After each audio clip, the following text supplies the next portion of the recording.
आज का क्वेश्चन में ये पढ़ेंगे एप्लीकेशन ऑफ डेरिवेटिव में एक क्वेश्चन है जो काफ़ी वीवीआई क्वेश्चन है। A radio manufacturer produces x set per week, ठीक है, at the total cost of pound या lira 1/25x² plus 3x plus 100। ये टोटल कॉस्ट दिया गया है एंड टोटल कॉस्ट जो दिया गया है which is the function of x का फंक्शन है। ये आपको टीसी दिया गया है, ठीक है। Total cost 1/25x² plus 3x plus 100। आप यहां आसानी से देख सकते हो जो टीसी दिया गया है which is the function of X, ठीक है। ही इज मोनोपोलिस्ट है और demand of his market is x equal to, ठीक है, 75 - 3p। ये डिमांड फंक्शन है और जो ये डिमांड फंक्शन जो दिया गया which is the function of the price, ठीक है। और बताना है कि maximum net revenue is obtain when 30 sets are produce per week. यानी हमारा जो आउटपुट होना चाहिए 30 कब होगा, जब मैक्सिमम हमारा मैक्सिमम नेट रेवेन्यू होगा। तो जो इक्विलिब्रियम कंडीशन जो है मोनोपोली के लिए, फॉर मोनोपोली के लिए, मोनोपोली जिसमें एक सिंगल सेलर होता है, तो इसका जो फर्स्ट ऑर्डर कंडीशन होगा FOC वो होगा MR इक्वल टू MC। और जो सेकेंड ऑर्डर जो कंडीशन होगा इसकी जो डेरिवेटिव होगा MR का, ठीक है, विद रिस्पेक्ट टू x, अगर ये x की फंक्शन है तो लेस देन होगा derivative, first order derivative of MC with respect to output, जो भी आउटपुट फंक्शन में होगा। ये दो कंडीशन को फुलफिल करनी पड़ेगी, ठीक है। और इसी के आधार पर हम निकालेंगे, ठीक है, इसी के आधार पर हम निकालेंगे। आवाज तो जा रही होगी, नेट का इश्यू होगा किसी का, ठीक है। अब सवाल है कि हमारा जो कॉस्ट फंक्शन जो दिया गया है वो किस में दिया गया है, एक्स में, और जो हमारा डिमांड फंक्शन जो दिया गया है वो पी का फंक्शन है।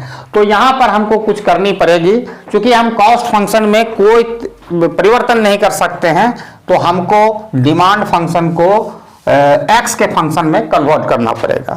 तो काम किया जाए यहां पर, अगर हम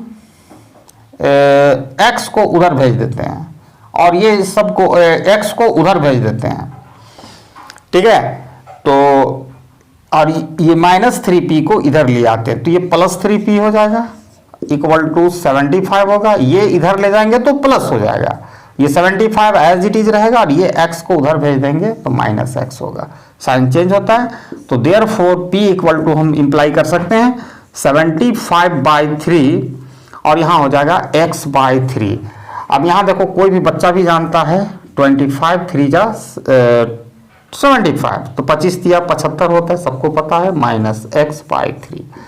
ये हमारा जो निकालें डिमांड फंक्शन वो फंक्शन हो गया प्राइस का। अब इक्वेट करने में हमारा MR इक्वल टू MC को ज़्यादा प्रॉब्लम नहीं होगा। तो MR निकालने के लिए सबसे पहले हमको करनी क्या होगी, TR निकालना पड़ेगा, ठीक है, TR निकालना पड़ेगा। तो TR निकालने के लिए हम निकालते हैं total revenue P into x, ठीक है। तो P किसका फंक्शन है, x का। P का वैल्यू हम लोगों ने ये निकाला 75 - x/3 इंटू एक्स, ठीक है। तो ये हो गया 75x - x² 3। ये टोटल रेवेन्यू हो गया। और MR कैसे निकलता है, जस्ट डेरिवेटिव हम लेंगे टोटल रेवेन्यू का, किसके रिस्पेक्ट में, आउटपुट रिस्पेक्ट में, दैट इज द x के रिस्पेक्ट में। तो ये MR में बदल जाएगा। अब इसकी डेरिवेटिव x के रिस्पेक्ट में लेंगे तो 25 होगा -2x/3।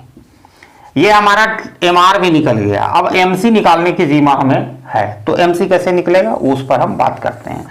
MC निकालने के लिए ज्यादा कुछ करने की जरूरत नहीं। MC निकालने के लिए जो टोटल कॉस्ट है उसको आउटपुट के रिस्पेक्ट में हम डेरिवेटिव ले लेंगे। तो आउटपुट के रिस्पेक्ट में डेरिवेटिव लेते हैं तो यहाँ पर हमारा टोटल कॉस्ट है 2x होगा, 2x/25। 3x का लेंगे तो 3 + 3 होगा, बाकी इसका लेंगे कांस्टेंट का 0 होगा। तो ये हमारा एमसी भी निकल गया। जो फर्स्ट ऑर्डर कंडीशन हमने आपको सिखाया FC under monopoly, under monopoly, ठीक है। तो क्या होता है, M R equal to M C, यही करनी है। तो M R equal to M C करेंगे तो एम आर का वैल्यू हम लोगों ने ये निकाला है 25 माइनस 2x/3, ये एम आर का वैल्यू है, देख लीजिए। हाँ, और एम सी का वैल्यू यहां पर हम लोगों ने निकाला है, डेरिवेटिव लिए हैं टोटल कॉस्ट फंक्शन को आउटपुट के रिस्पेक्ट, दैट इज एक्स के रिस्पेक्ट में। अब इसको सॉल्व करेंगे एक्स के लिए, ठीक है। तो क्या करते हैं, एक्स वाला को एक तरफ इनवाइट कर देते हैं, ठीक है। तो माइनस 2x/3 ये एज इट इज रहेगा और इसको इधर बुला लेते हैं -2 इसको, तो माइनस 2x/25 और ये +3 एज इट इज रहेगा और ये +25 अगर आरएचएस साइड में जाएगा तो -25 होगा। अब यहाँ एलसीएम लेंगे तो यहाँ पर कार्रवाई करते हैं, ठीक है। 3 और 25 का एलसीएम क्या होगा 75, ठीक है। 3 करेंगे 25 तो यहाँ 50x होगा, क्योंकि यहां पर हम 3 से देंगे तो 25 बार में, अब 25 दूना 50 होगा, माइनस 25 या 75, 3 से करेंगे -6 होगा, इक्वल टू यहां पर होगा -22, ठीक है। अब यहां पर देखो -56/75 और उधर आया -22, minus minus left right complete खत्म कर सकते हैं। तो 56 इक्वल टू क्रॉस मल्टीप्लाइकेशन करेंगे 22 इंटू 75। अब यहां पर बहुत ही ये 56x है, तो therefore x equal to 22 into 75/56, ठीक है। तो इसको आप काट सकते हो, 2 से काटते हैं 11 होगा और 2 से यहां काटेंगे 2 2 जा 4, 8 जाके 16।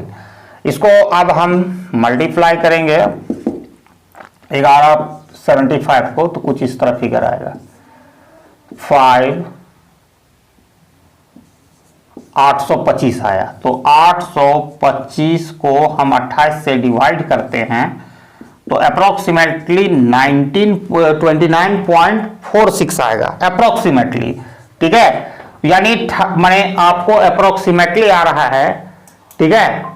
तो अप्रोक्सीमेटली का मतलब हो गया कि इसको मतलब मान के चलिए रेडियो सेट एक कंप्लीट सेट होगा, कंप्लीट सेट होगा, उसमें कोई पॉइंट में नहीं हो सकता, आधा रेडियो नहीं हो सकता, जब भी होगा 3 रेडियो होगा या तो 2 रेडियो होगा। तो जब यहां पर अप्रोक्सीमेटली हमारा आ गया, अप्रोक्सीमेटली, ठीक है। तो हमारा सेकेंड ऑर्डर कंडीशन देखिए, आपको यही तक करके लोग छोड़ देते हैं, स्टूडेंट जो मिस्टेक करते हैं। हमको सेकेंड ऑर्डर कंडीशन इसको दिखाना है, तो एमआर और एमसी हमारा दोनों है, तो सेकेंड ऑर्डर कंडीशन हम दिखाते हैं, ठीक है। तो second order condition under the monopoly, SOC, second order condition under monopoly, ठीक है। तो करनी क्या है, इसमें कोई खास काम नहीं करनी होती है। इसकी डेरिवेटिव, फर्स्ट ऑर्डर डेरिवेटिव लेना पड़ेगा एमआर का with respect to output, that is the x, less than होना चाहिए। आप कह सकते हो slope of MR is less than slope of MC, marginal cost, ठीक है। First order derivative, first order derivative क्या मापता है, हम आपको पढ़ाए हैं, स्लोप मापता है। अब इसकी देखिए फर्स्ट ऑर्डर डेरिवेटिव लेंगे, यहां माइनस क्या होगा, -2/3 होगा, ठीक है। ये तो कांस्टेंट 0 होगा, यहां डेरिवेटिव लेंगे तो x का 2/25 होगा। तो आप देख सकते हो सेकेंड ऑर्डर जो कंडीशन है वो भी सैटिस्फाइड हो गया, ठीक है, सैटिस्फाइड, ठीक है। तो ये कंप्लीट सोल्यूशन था और ये बहुत बार एग्जाम में आता है। और बता देते हैं एक क्लू, ये आपको बदलते रहेगा, डिमांड फंक्शन बदल देगा, तो आपको एक ही चीज याद रखना है, कॉस्ट फंक्शन जिसमें रहेगा उसमें कोई चेंज नहीं करेंगे, उसी के अनुसार होगा, ठीक है। एक से